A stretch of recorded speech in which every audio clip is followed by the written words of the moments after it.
Inspirator tidak akan tergantikan oleh robot yang hadir dalam era 5.0.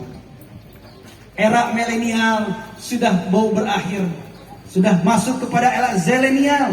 Zilenial pun sebentar lagi berakhir, akan masuk ke era alpha, di mana era alpha ini adalah loncatan-loncatan teknologi sangat luar biasa. Kita harus mampu memanfaatkan dan menikmati teknologi yang dilahirkan oleh orang-orang yang berhasil dalam mengembangkan teknologi. Hadirin yang saya hormati, untuk bersaing di era alternatif 5.0, saya titip ke adik-adik semua. Yang pertama, kuasai dunia teknologi sesuai dengan disiplin ilmu masing-masing. Siapa yang menguasai dunia teknologi, itu yang akan menikmati dunia ini. Siapa yang tidak menguasai teknologi akan tergeser, termarginalkan dengan situasi dan kondisi. Belajar ilmu pertanian harus dengan teknologinya. Otomotif, kesehatan, peternakan, ataupun apapun harus dikuasai dengan teknologinya supaya kita bisa bertahan dalam kehidupan ini. Yang kedua, adik-adikku, belajarlah berorganisasi dari mulai sekarang. Tadi disampaikan oleh ketua yayasan, suatu saat nanti tidak ada di rumah jadi ketua panitia PHBN, jadi ketua panitia PHPI, masuk Karang Taruna ataupun yang lainnya, termasuk yang sedang kita alami di sini, sedang dibimbing, digembleng oleh keadaan di Ashifa Al-Khairiyah ini. Masuklah berbagai macam organisasi ekstrakurikuler supaya kita biasa berbagi tugas, biasa kita bila melaksanakan tugas dari pimpinan. Karena sekarang tidak ada Superman, yang ada super team. Sekarang kita tahu tidak ada orang yang sukses show sendirian, one man show, tetapi dengan kebersamaan, network dan jaringan yang hebat, maka dia akan memiliki kekuatan. Apalagi kita tahu la islama illa bil quwwah, wala quwwata illa bil jamaah, wala jama'ata illa bil imarah, wala imarata illa bil ta'ah. Bukan Islam kalau tidak memiliki kekuatan, baik kekuatan ekonomi, kekuatan pendidikan, ataupun kekuatan politik. Begitu juga tidak ada kekuatan tanpa kebersamaan. Begitu juga tidak ada kebersamaan tanpa pimpinan. Tidak ada pimpinan tanpa ketaatan. Kita sebagai generasi muda Islam, sebagai penerus harapan bangsa apa yang disampaikan oleh Pak Ketua Yayasan tadi, kita adalah sebagai pemimpin di masa ini akan datang, yang akan mengisi sendi-sendi kehidupan negara ini. Subhanul yaum rizalul qad. Pemuda hari ini adalah pemimpin di masa yang akan datang. Maka persiapan segala-galanya, termasuk kita harus siap berorganisasi dan ketaatan terhadap pimpinan sam'an wa ta'atan. Yang ketiga, saya titip adik-adik, mampulah berkomunikasi dengan baik. Harus banyak teman, harus bisa ngobrol. Ulah cileureun ku uleun kena beakeun. Jangan sombong dalam berperilaku di pesantren. Tara aya nu resepeun ka jalmi anu sombong mah, karena sombong adalah hanya pakaian Allah. Allah tidak suka kepada makhluknya yang sombong. Setan dikeluarkan dari surganya Allah karena dia sombong, disuruh sujud kepada Nabi Adam, dia tidak mau. Punya anggapan saya lebih hebat karena saya dibuat dari api. Maka kunci dari komunikasi dengan teman adalah jangan sombong. Satu asrama harus kenal semua. Satu pesantren kalau bisa kenal semua.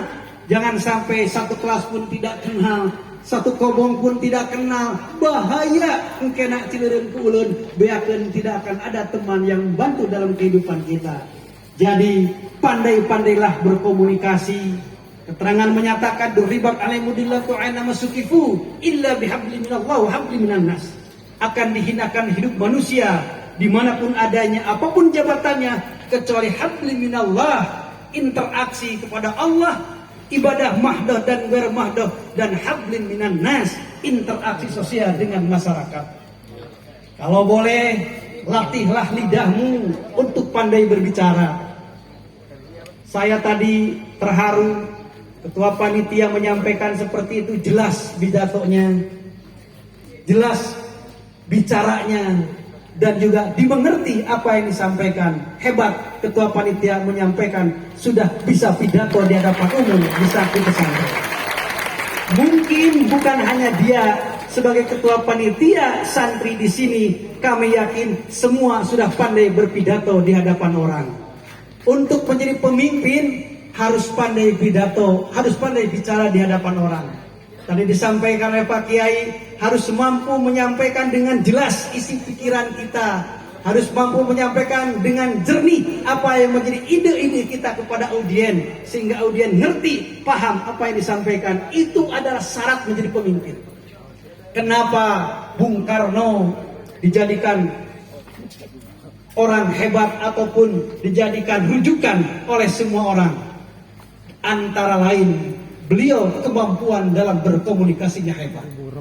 Maka kenapa tidak Bung Karno, orator-orator, agitator-agitator di masa yang akan datang keluar dari Asyifa Al-Khairiyah 10-20 tahun yang akan datang. Mudah-mudahan amin.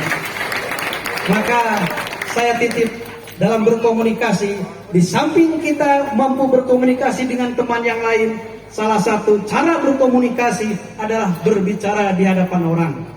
Kakek saya bilang, lamun hayang kadenge kudu ngobrol, lamun hayang katempo kudu nangtung. Ngobrol tara, nangtung tara, alamat etamah mual dikenal. Lamun teu dikenal, alamat etamah mungkin saja tidak akan menjadi orang hebat di masa yang akan datang. Saya berpikir dulu, di saat saya kecil, sering lihat Pak Harto sedang mimpin kabinet, rapat kabinet masuk TV dulu itu. Berpikir populer heula, sukses heula. Itu yang menjadi pertanyaan saya. Soeharto itu populer dulu apa sukses dulu? Saya coba menjadi calon anggota dewan. 97 keluar dari kampus Universitas Siliwangi, saya calon anggota dewan. Ternyata waktu itu tidak sukses, mungkin karena belum populer dan belum dikenal orang. Reformasi terjadi 99, saya nyalon lagi anggota dewan. Maka pada tahun 99 saya bergerak sosialisasi, komunikasi, silaturahmi dan yang lainnya. Alhamdulillah 99 saya menjadi anggota dewan. Oh, ternyata terjawab. Populer dulu, silaturahmi dulu, baru menjadi pejabat, baru dikenal orang, baru menjadi orang hebat dan sukses. Karena itu saya pesan kepada adik-adikku para santriwal santriat yang hari ini masih digembleng oleh keadaan, dididik oleh situasi, maka pandai-pandailah kita bergaul, bersilaturahmi, dan pandai bicara di hadapan orang. Dan yang terakhir, saya titip yang keempat, syarat ataupun untuk menjadi orang sukses di masa yang akan datang, kuatkan keimanan dan ketakwaan kita. Orang yang iman bagaikan karang di lautan, terhempas oleh badai bencana apapun ombak, tetap kokoh berdiri.